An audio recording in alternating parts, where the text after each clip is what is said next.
So Munish, what actually brought you to this point? What made you join the Brexit Party? Well, I guess over the last 8 years I've been heavily involved with the financial services industry, and I've kind of worked for the financial regulator and thereafter for a US investment bank as a compliance officer. And part of my role kind of involves looking very closely at European legislation. Right. And I guess in that context, I kind of initially was negotiating European laws when I was working for the financial regulator, working closely with government, and I've, from that experience, gained first-hand intimate knowledge of how the European Union and specifically the European Commission operates, Okay. and also how the government basically negotiates on our behalf for the UK. Yeah. And I wasn't, I kind of realised that was quite an awakening moment. So, from that, the Euroscepticism really kind of increased. Okay. And then kind of, as I jump into the Brexit Party, I realised, with my experience, I really could make a positive difference in the public discussion around withdrawing from the treaty and moving forward the country in a different direction. Oh, right. Okay. So you were working right there up against the law, Exactly. the legislative systems. Exactly. Right. How about yourself, Alka? Well, it's very different to that. I mean, I know nothing about I knew nothing about the legislation. I was blissfully unaware of all these things going on. While I carried on living my life as a teacher, a writer and a researcher in education. And I suppose it was when I was doing my doctoral thesis, part of my work involved looking at education policy and how it had changed in Britain, sort of from roughly the 1920s up to present times. And looking at that, I could really see the changes that had happened, not just in what was being written, but also in who was writing it. And the language, they sort of went from being very kind of democratic documents in which lots of people contributed, written in ordinary English that were clearly meant for a wider public to read, to being these really kind of thin, jargonistic documents written by a handful of people that nobody had ever heard of, all from think tanks mainly, and a few politicians. And I thought, this is really strange. What on earth has brought this around? And as I was looking into that and finding out more and more about the relationship between the EU and EU directives on social and educational policy, and then how that was being retranslated at a national level into national law, the referendum came along. And I just thought, well, I just knew I had to vote leave. And I voted leave along with 17.4 million other people. And then it all kind of went quiet for a while, after that initial euphoria and rush of, my goodness, we have actually won it, our votes have counted. And then it went really quiet and it seemed like nothing really was going to happen. And then the Brexit Party came into being, and I just saw it as a chance to just step in and do something to make sure that those votes weren't wiped off the table. So what made you, what kind of drove you as someone who's, and I'm like you, I'm very left politics, hearing what you're saying, we're both from East London, obviously. Yeah. What drove you to move into the Brexit Party, given, the reputation, there was around being right-wing, etc., etc.? Sure, it did not go down well with certain members of my family, with other people I know. Nigel Farage was, and I expect he will continue to be, a bit of a Marmite character. But I mean, by that point, I was so... I could see so clearly that those old divisions just didn't matter anymore. Yeah. Because for decades, both the Conservative, the Labour, so the Liberal Democrats, or the whole lot of them have been converging around a whole set of ideas and values that were really, had very little relationship to the majority of citizens living here. And I could see that, as a teacher, I could see, experience firsthand, what happens when, for example, EU values are rolled out into educational policy, that are rolled out into professional policy advice to schools and teachers, and with no discussion, with no scrutiny. I think that was a key thing. There was it was just taken as this was automatically the right thing to do. This was automatically the right things we should be saying in schools, the right things we should be teaching in schools, and anyone that dared to question it is kind of deemed beyond the pale automatically. So I really resented that kind of creeping authoritarianism. Right.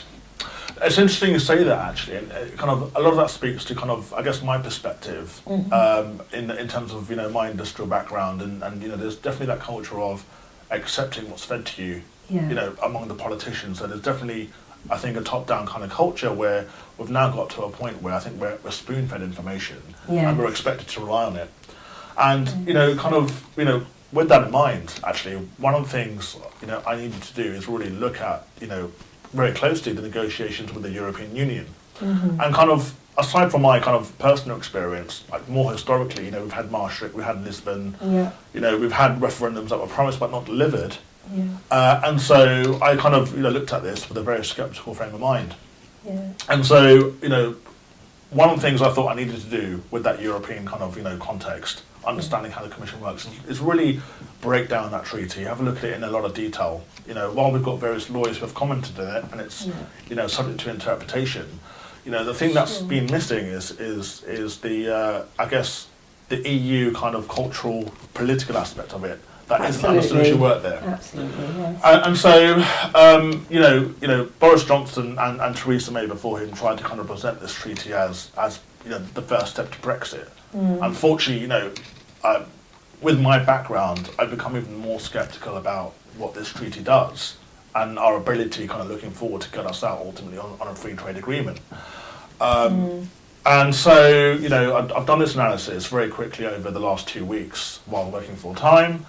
And very quickly I've seen there's so many holes in it and so many concerns, and it's quite clear that, you know, either the civil service have not put the national interest, you know, at the front of the negotiations, or, you know, there's a probably a deeper agenda about, you know, is there a Remain agenda to kind of ultimately bring us back to the EU in the future? And so I mean, looking at the text, taking into account the EU kind of political aspect, and obviously the last few years in terms of, you know, how negotiations have gone, I can see this going one way, which is away from Brexit, back into a more integrated EU, because ultimately that is the ambition of the European Union, whether you believe it or not. Yes. And from a Brexit perspective, that's not a good place to be at all.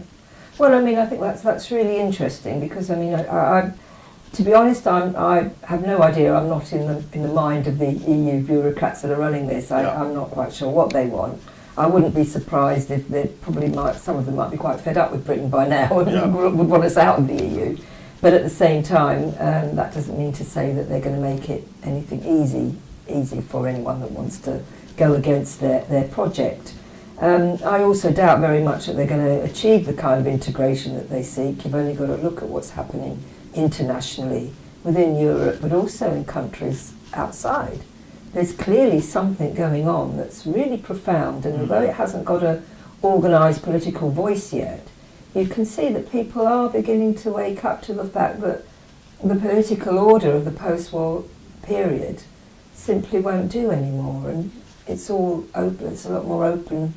There's an opening there for things to emerge, which is really exciting. Yeah, no, I totally agree. And that's why I think, you know, for me, the awful thing about the treaty is not only what lies in the political details. I mean, there's also, as you allude to, the fact that a lot of it is couched in the devil's in the detail of the language. You know, when you hear things like deep regulatory alignment, harmonisation, level playing fields, to the layperson that sounds, what's wrong with that? That sounds all fair. Fuzzy and nice. It's absolutely. sort of fair, you know. That language, that kind of everyday language, makes it more acceptable because it fits in with people's, you know, existing ideas of fairness and equality. But actually, you know, it really doesn't. I mean, not least because I'm sure you're, having analysed it in detail, you'll be able to tell us a bit more. But for me, the key thing is that the European Court of Justice has the power to be the final arbiter in any disputes that may arise, and there clearly will, or if there won't be, there should be disputes, because nobody's going to agree on everything straight away. So. But what I was going to say is that even beyond that, even outside of the actual fact of leaving Europe, there is a deeper domestic political question of wanting to change politics for good. You know, we want something different. So the idea that we use this forthcoming election, as the Tories are urging us and everyone else to do, to vote them in with a majority to get Brexit done, doesn't really ring true to me. Because my worry would be that they're going to just go back to the way things were. No, I think I completely agree with that. And actually, I think this probably goes back to why we've joined the Brexit Party. Absolutely. This is more than just about sound bites and slogans and promises that are, being broken ultimately. Mm-hmm. This is about our ability to change the culture of politicians, fundamentally. And when you've got 2 or 3 decades of politicians not being parliamentarians, i.e. making laws, that kind of ability, that competence has been lost. Yeah. And so that's been replaced by, public polls, opinions, looking good to the public, etc., rather than doing actual kind of roll up your sleeves work. Yeah. So in terms of changing politics for the good, and this goes back to the treaty analysis, I don't think the politicians are personally armed with the experience and the competence they should have to kind of work in the UK's national interest. As you kind of mentioned before, we're moving towards a culture where we're relying more heavily on what the EU produces. And it goes back to these words, harmonisation, equality, between the member states, etc. But in doing that, we lost our ability to really understand, how we push things forward genuinely in the national interest. And then, you mentioned, a couple of things in the treaty, the ECJ, but there's far more wrong with it, than just that. I mean, for example, from an accounting or valuation perspective, people have talked about, we're being charged 39 billion. But again, if you break it down, I think you need to look at 2 things in the treaty. What are we paying the European Union for? And there's loads of things scattered around the treaty, which I've listed in my analysis. Yeah. And it doesn't kind of itemise or clearly value, how much those things kind of add up to. So it's really in the hands of the European Commission to decide on behalf of the EU. And we pretty much have to accept, what we're told in the future. Yeah. So 39 billion, I suspect, is going to be an underestimate, when we go forward. But the other thing is, we've invested in the European Union through the European Investment Bank, through other projects, Galileo, the space agency that we're being, booted out of. And, when that happens, with any investment, you've got to take out what you've put in.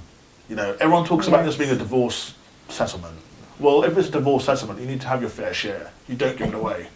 And quite frankly, I think there could be a possibility where actually we're owed billions as opposed to us owing them billions. And we need some proper scrutiny around exactly how we untangle this relationship. And this really concerns me because I'm speaking to constituents who are struggling to live. Like people on pensions who can't afford, to just live on a day-to-day basis and buy food and veg from the supermarket.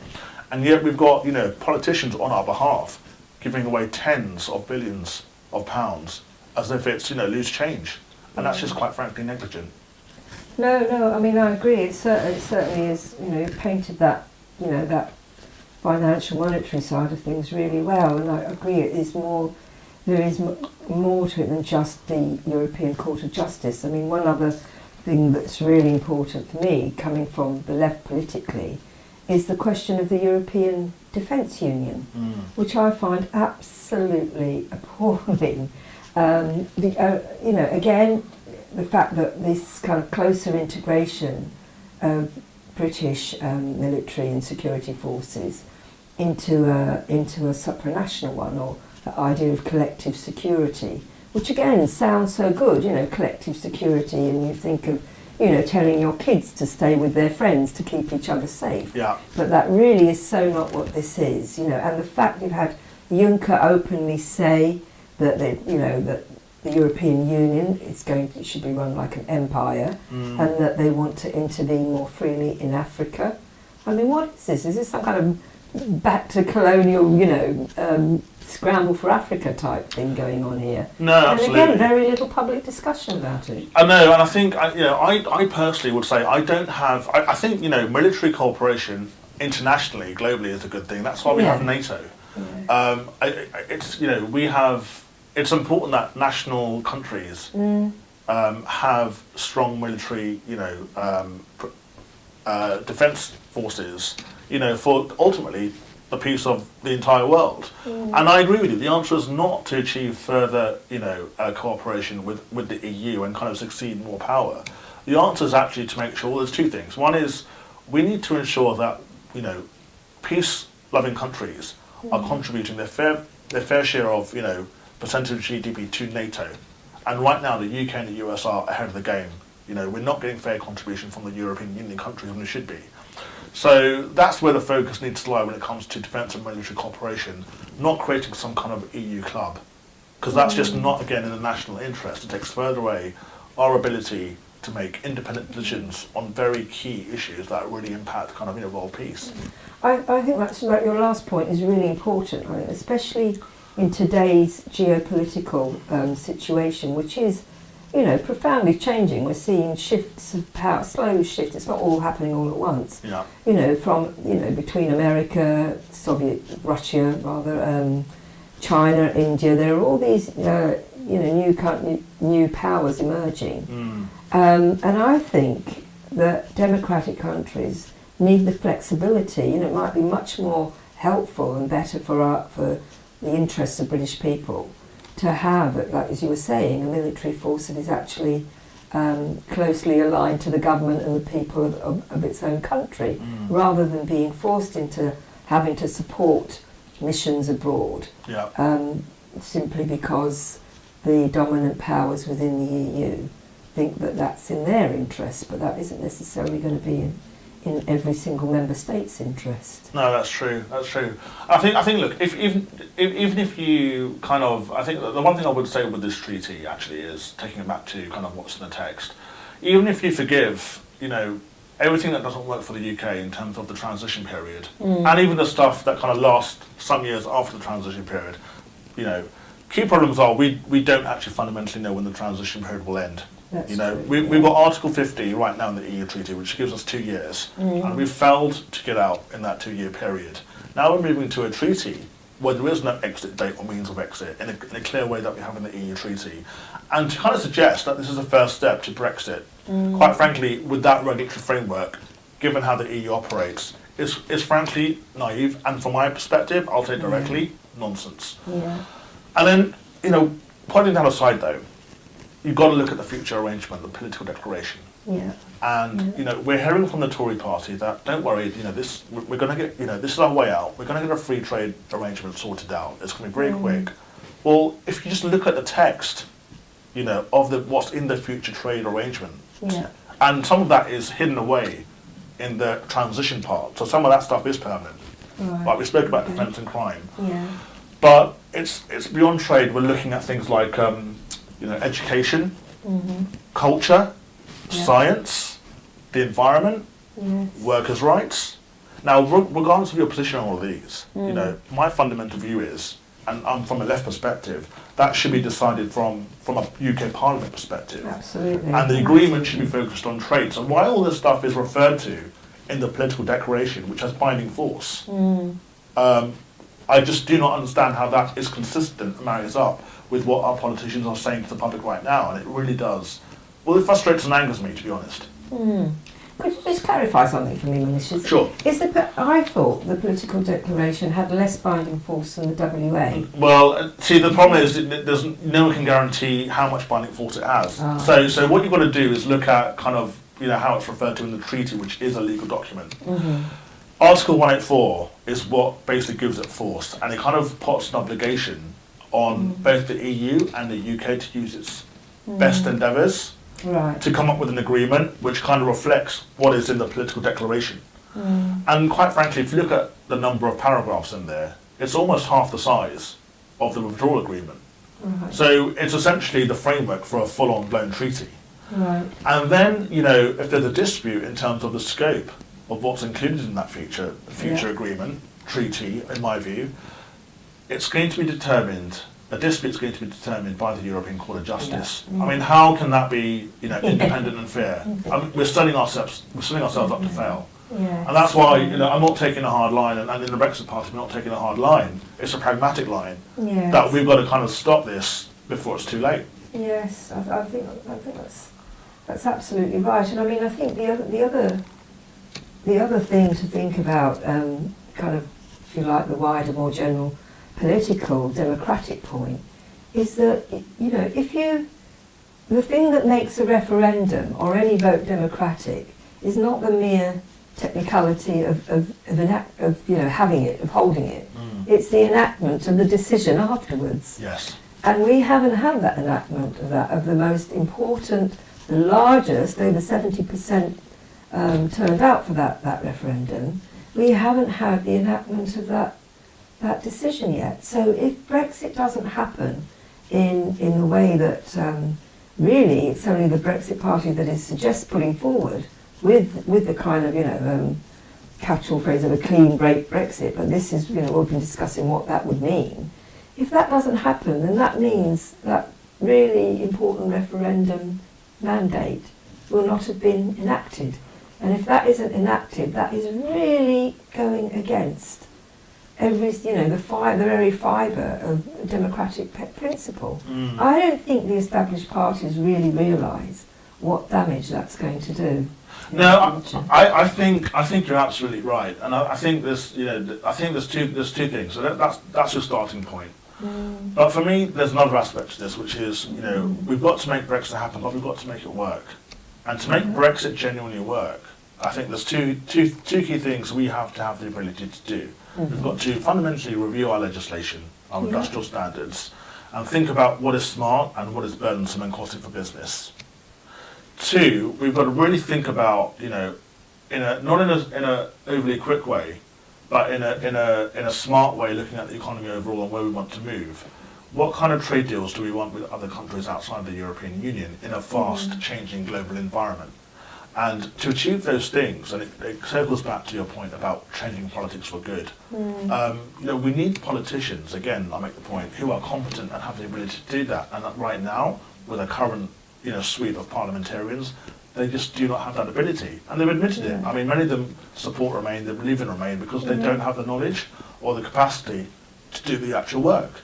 So we need people in Parliament who are not from a political background, but, you know, represent all walks of life, who can kind of put their heads together and really figure this out, you know, over the next few years. Because this is not a simple just getting out of the European Union. This is about putting together an infrastructure, legislative infrastructure, in terms of how we move forward to the next steps in the future. And of course political reform, which we desperately need. Yeah. With the voting system and the House of Lords too, which again, you know, it's us that are putting this forward, and we're putting this forward not because, like, Nigel Farage is some kind of Republican. They're putting it forward because this is what this is the responses that we've got when we've been out talking to people, when we've had those interviews with, you know, ordinary people, our supporters, to see what policies really matter to them, what their priorities are, and I think that's the kind of key thing, because if we allow on December the 12th, if we go along the kind of path of least resistance, or go for the kind of most, what seems to be the easiest, most comfortable option, and, you know, I can understand that people are tired and fed up with all of this, so I do understand it, but if we let that happen, then what's going to happen, what will happen is that all the rest of us will be put back in our boxes. We'll be passive bystanders to politics being the horrible kind of moribund farce that we've seen for over 10, 20 years now. The only way of even, you know, having a chance of changing that is to not let them get, you know, not let any of the established parties, you know, rather to make sure that we have enough Brexit Party MPs there to make sure that the political system does have a chance of changing for good, and it will change through us. So what do you say, in thinking about that, you know, the response that a lot of people are saying to us is we're going to split the Brexit vote. I mean, how do you respond to that? Well, I mean, you know, the first thing there are different sort of levels that I would go through to answering. The first thing is to obviously point out the obvious, that what's on offer isn't actually Brexit. But that may not really be very compelling for people who are quite tired and don't really understand all of that and just sort of see it as a possibility, you know, as something. And, you know, and that's obviously been helped by Boris's own kind of performance and personality, and the fact that he's had a bit of oomph which has been a bit of welcome relief. But then you've got to look, you do have to say, well, remind people that what lay behind that Leave vote, that Leave vote was to leave the EU. Yeah. But they want to leave the EU to have greater independence and autonomy. And this isn't going to get that. No, I completely agree. This isn't going to get that. And so they wanted to change, and nearly everybody I've spoken to says, I've had enough of these politicians, we need a new set of politicians. Yeah. That was just links in with what you were saying. Yeah, exactly. That you need fresh blood, and people, I've had people, they remain the people say, well, what do you know about how to run a country? You don't know. Well, the fact of the matter is the people that we've had in power for the past 20, 30 years have made a right mess of things. And in the last 3 years, they've achieved nothing. And they've achieved nothing. Well, they haven't just achieved nothing. They've actually managed to do a fairly good job at culturally delegitimising democracy. And their own purpose. Exactly. Leavers have been slagged off constantly as racists and fascists and swivel-eyed animals. Yeah. In some circles, democracy is now the equivalent of fascism. That's how degenerate the cultural discussion has got. And that has to end.